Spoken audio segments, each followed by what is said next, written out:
Hey, hey, hey, happy Monday and welcome to Monday Night Live. A time I come to you every Monday, 7 p.m. EST, to really align biblical principles with your entrepreneurial journey. I'm excited about what I share with you every week as God imparts stuff to me and I share it with you. So this week we're continuing with the series, part two in a 10-part series, because this really is kind of like the 10 commandments of being in business the way God intended. But before I start going in, those of you that are here with me week after week, you know how I am. Say hello. Tell me where you are in the world.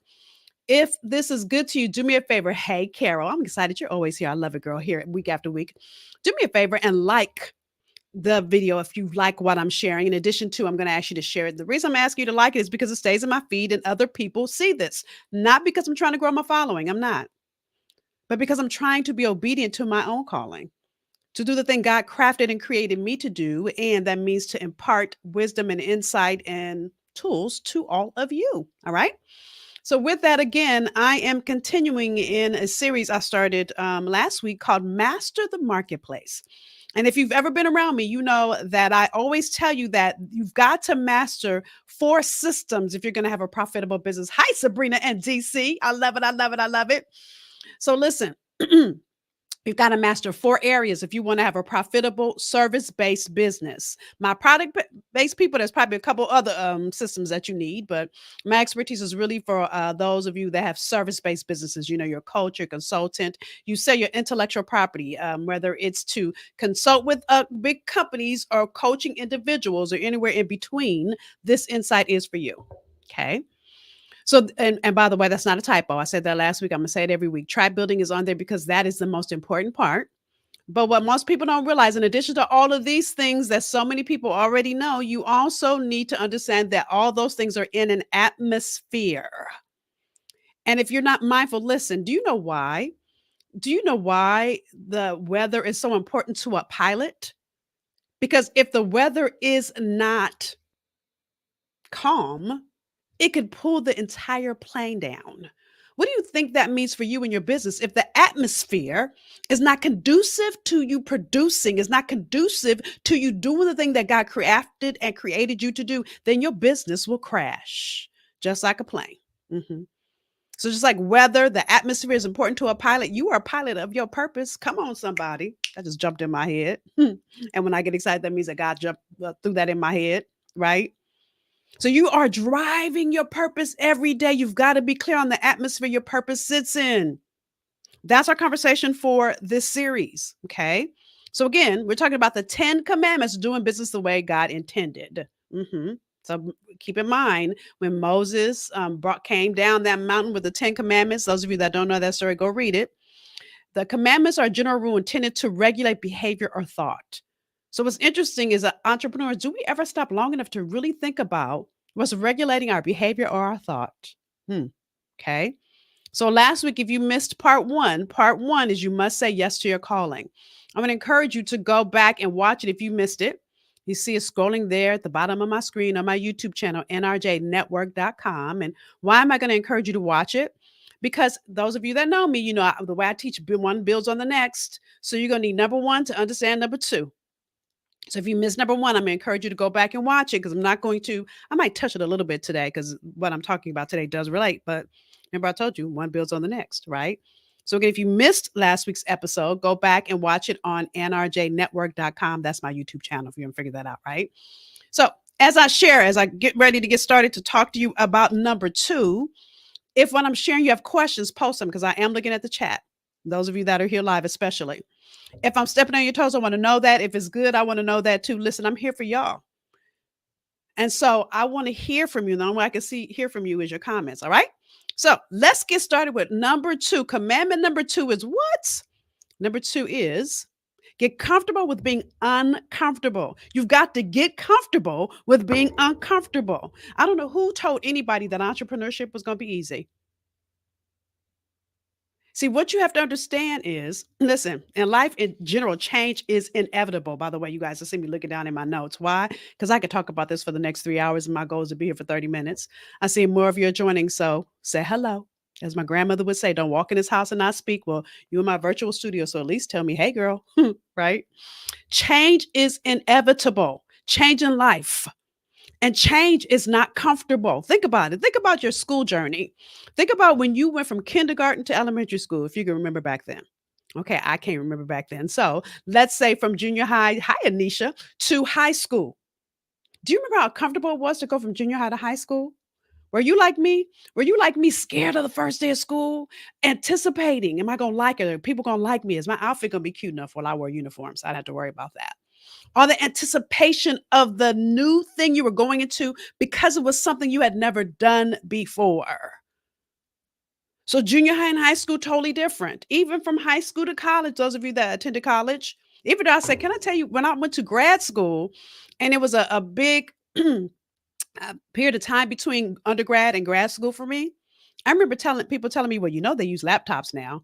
Now, when I graduated from undergrad, there was no such thing as a laptop. Oh, I'm aging myself, but there wasn't. And I didn't own a laptop when I was going to go to grad school. And I was like, what? They don't take handwritten notes anymore? Why am I sharing that with you? Because I had to be comfortable with being uncomfortable, or else I would have never gone to school. You guys get that? I love this. Sabrina said it was 10 years for her, right? Between college and grad school, right. I think mine was about 6 or 7 years. And so I need you guys to understand this. Even if I go on to say beyond school, what about those of you that gave birth to your first child? Second child might have been a little easier because you knew what to expect. But the first child, let me tell you something. I've never birthed a child myself, but I've been in plenty of room with my besties. And I'm just like, that's probably why I've never had one because I was in there seeing all of that. Right? How about buying your first home and all the things you had to go through? And I don't know if you were like me, where I was overwhelmed with so many things I had to deal with. And dare I say, for those of you that are in this season of life with me, menopause and all the changes I'm going through now, change is inevitable. So why am I bringing this up to you? Because listen, many people start businesses and they want to do it comfortably. And I'm going to tell you right now, when God is stretching you, he's not looking for you to be comfortable. He's not. You've got to be willing to do it in a place that's going to be uncomfortable. Otherwise, you won't grow. Otherwise, you won't expand. Otherwise, you will be who you already are. And who wants that? See, if you were done and there was not another arena for you to expand into, you would no longer be here. I said this on a live about a month ago. We would have already been to your funeral. Not trying to be morbid, but I'm keeping it real. If you're still here, that means God has more work for you to do. So, what does that mean? Change is inevitable, right? So, here's the thing you got to understand, the biggest thing you're facing is your fear. See, think about from high school to college, or from junior high to high school, or whichever you went through. Think about the biggest thing you were facing in that change. Wasn't it fear? How about the first baby? Fear. Now, what's interesting is when we start doing other things as we get older, like buying our first home, what's laced in all the things we're feeling that are negative emotions are fear. Okay. So I talked about this in our last episode, so I'm not going to talk about it now, but I need you to get this, you guys. When anytime you have fear, now I'm going to say something I didn't say last episode, but if you're dealing with fear, you want to dig into fear, go watch the last episode. Okay. Because God never told you weren't going to be scared. There's a Bible verse that says, God has not given us a spirit of fear. He's not giving it to us, but he never said we weren't going to have it. Come on, somebody. But power, love, and a sound mind. So if you're going to do something and be comfortably uncomfortable, what you've got to understand is you got a choice. You have the power to choose. So you can either face everything and run, or you can face everything and rise. My goal is that you rise. My hope, my desire for you, as I share this with you in this episode, is that you rise, right? So I'm going to give you the 3 things you've got to do to rise. You ready? And again, my goal is always to be here about 30 minutes to give you guys some great nuggets, some insights. So if I'm sharing some good stuff, I appreciate you. Anisha, I hope I'm saying your name right. Sabrina, I appreciate y'all. Y'all are in here, right? I appreciate you making comments, right? So with that said, here's the thing I think is so interesting.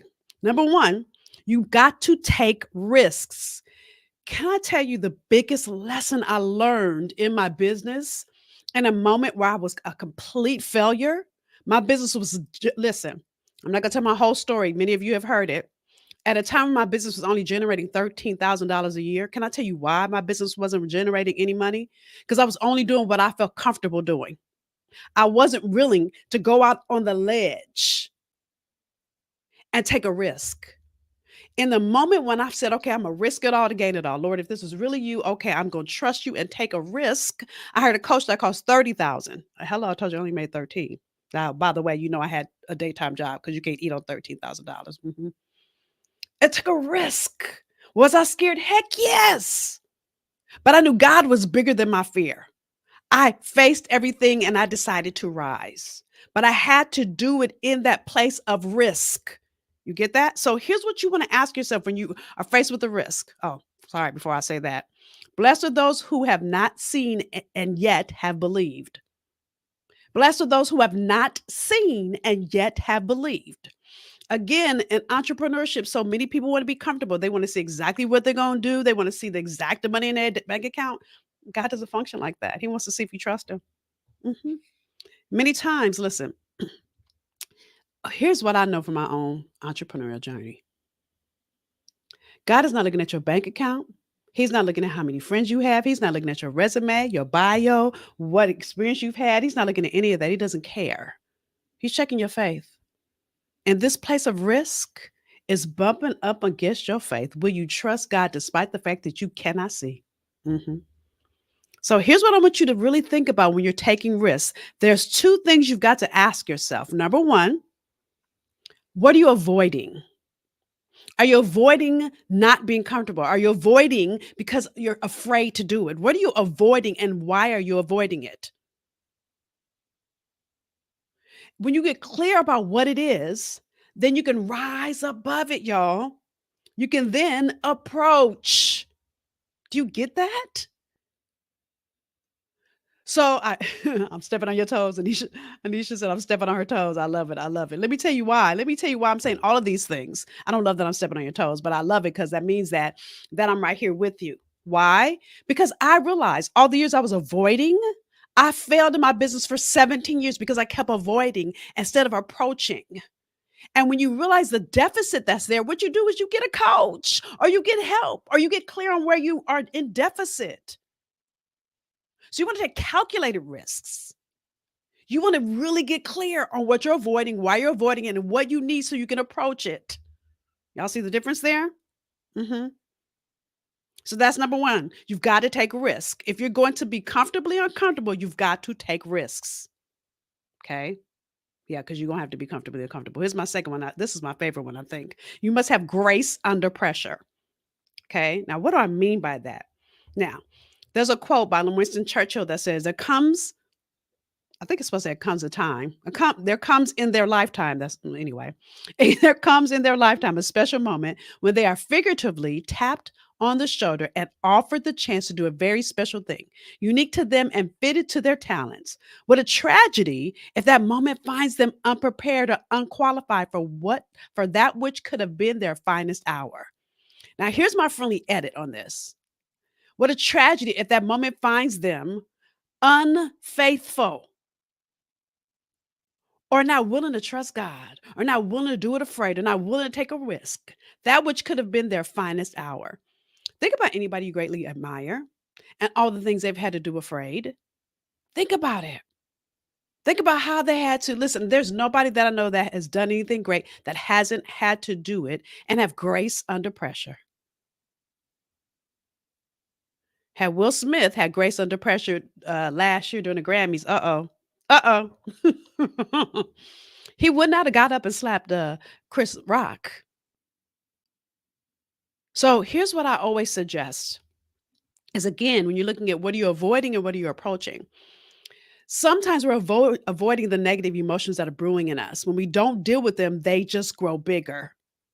Fear grows bigger. Anger grows bigger. I believe for Will Smith, that slap was deeper than just that moment. We're not going to get into that though.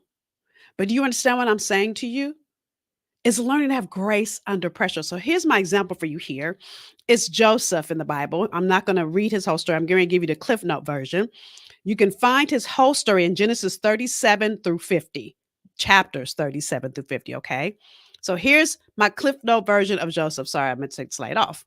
Here's my Cliff Note version. So Joseph. So first of all, Joseph was the youngest of his brothers. I believe there were 10 brothers. And he was loved by his father, just favored by his father. So his father gave him this technicolor dream coat, spoiled. So Joseph had a dream, and in the dream, he dreamt. I'm trying to see that I did. So in the dream, he tells his brothers that he dreams that he's going to rise up and kind of be the head of them. And so his brothers say back to him in Genesis 37:8, do you intend to reign over us? Will you actually rule us? And they hated him altogether more. Because they were already hating on him, right? So what they do is they sell him into slavery. They're like, let's get rid of him. Well, first they were going to kill him. They didn't have the nerve to kill him. They sell him into slavery. He becomes a slave. And listen, he goes all the way to a whole unknown land, and he finds favor with his slave owner. hmm Right? So the thing that is so deep is that his slave owner puts him as head of his household. I'm trying to see, do I have the Bible verse here? But I don't. And Potiphar is his owner's name. And as he's the head of Potiphar's household, Potiphar was the captain of the Egyptian army. Okay. And so as Potiphar's out doing his wartime things, Potiphar's wife was like, Joseph kind of cute. So she tries to flirt with Joseph because, again, he has all the power, and he turns her down. Not one time, not two times. I believe he turns her down three times. And she decides that she's gonna get back at him. She tells her husband, and she makes a whole scene about it, but I'm trying to give you all the quick version because we're on limited time, that pretty much Joseph raped her. So Potiphar, of course, believes his wife and throws Joseph in jail. So listen, goes from favorite son to tried to be killed to sold as a slave. Sold as a slave, he goes back into head of that household. He has favor again. Then he goes into jail. Talking about grace under pressure. If you read Joseph's story, you never hear him acting a complete fool. Like, oh no, he didn't. No, she didn't. She lying on me. Grace under pressure. So while he's in jail, he meets a cupbearer and I forgot the other guy, cupbearer and somebody in jail, and a baker, cupbearer and a baker, and he interprets their dreams, and they get out of jail, and he's like, please tell the king about me. Well, they forget about him. They forget all about him. So then it comes down to Genesis 41 years later, 41:14. Okay, y'all hanging with me? Because I'm giving you the quick cliff note version of Joseph's story. Again, this is how many chapters? 37 through 50. That's a lot of chapters in the Bible. All right. Hey, Regina, I see you. Then Pharaoh sent and called Joseph, and they brought him quickly to out of the dungeon. So finally, the cupbearer and the baker finally tell Pharaoh about Joseph. Okay. Hey, Gina. And so then Pharaoh, this is again Genesis 41:14. Then Pharaoh sent and called Joseph, and they brought him quickly out of the dungeon. And he shaved, changed his clothes, and came to Pharaoh. In other words, he was stanky and funky. He made himself presentable. Okay. And Pharaoh said to Joseph, I have had a dream, and there's no one who can interpret it. But I've heard it said that you can understand a dream to interpret it. So Joseph answered Pharaoh, saying, it is not me, it is not in me. God will give Pharaoh an answer of peace. So in that moment, it doesn't even take credit. He still gives God credit. Okay, so he goes on to interpret the dream. Okay, but I'm skipping around. So now I'm going to skip to verse 33. Okay, because he interprets a dream. The dream is right. And now in verse 33, it says, let Pharaoh select a discerning and wise man and set him over the land of Egypt. So he interprets Pharaoh's dream. Pharaoh releases him. And now Pharaoh's trying to figure out who can be like his second in command. Let Pharaoh do this and let him appoint officers over the land to collect 1/5 of the produce of the land of Egypt in the 7 plentiful years. Because they're having 7 plentiful years, they know they're getting ready to go into a famine. Okay. And let them gather all the food of those good years that are coming and store up grain under the authority of Pharaoh. So now skipping to 37. The advice was good in the eyes of Pharaoh and in the eyes of all his servants. And Pharaoh said to his servants, can we find such a one as this, a man in whom is the Spirit of God? Then Pharaoh said to Joseph, inasmuch as God has shown you all of this, talking about his dream, then is no one as discerning and wise as you. You shall be over my house. Y'all see that? So again, he favored with his dad. He gets sold as a slave. He gets sold as a slave. He has favor in the slave owner's house. He gets thrown in jail. Now he's got favor with the king. You guys see that? So you never know when you're going through something great, how God is using it. All things, what's that Bible verse say? All things work together for the good? Or does it say a couple things work together for the good? See, now what's happening in Joseph's life is everything he saw in the vision they told his brothers back in chapter 37, y'all. Okay. So famine hits the land, and guess who has to come to him for food? His brothers. His brothers don't even recognize him when they see him.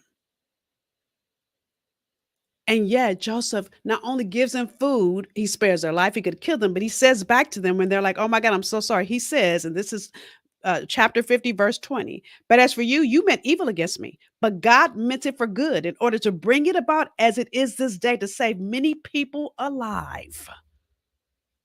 So I need you to understand when I'm talking about grace under pressure is you never know what God is trying to do. You never know what God not trying to do, what God is aiming to do that you can't see.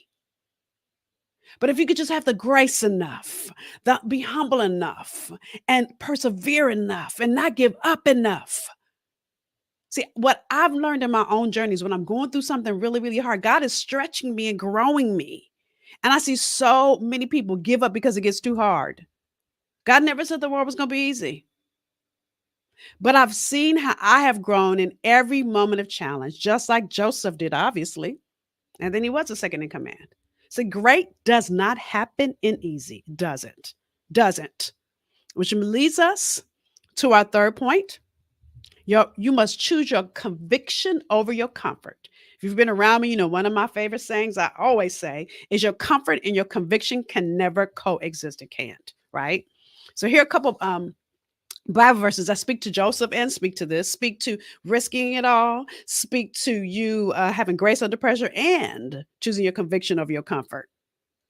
James 1, 2 through 4. My brethren, or my sisters, because I only see women here, count it all joy when you fall into various trials, knowing that the testing of your faith produces patience. But let patience have its perfect work, that you may be perfect and complete, lacking nothing. When you give up, it's just like, listen, this is I think I probably used this example in the last, in the last live. I'm on this whole health journey because I'm going through menopause. Well, listen, I'm not even going through, I'm in menopause. I'm not even perimenopausal anymore. And so I've had to learn a new way to eat. Every time I quit and give up and go back to the way I used to eat, I gain on my weight back. And it's not really about weight gain for me. It's about two things. One, having the energy to continue to do this work. Number one. Number two, being able to fit all the clothes in my closet. Come on, somebody. And I know that's such a simple example, and yet I have to persevere every time I see a piece of cake. And so funny, my trainer was like, "Okay, let yourself have a piece of cake once a week, but not every day." Because, girl, let me tell you, I can eat some candy every day. So, what is it that you need to persevere through?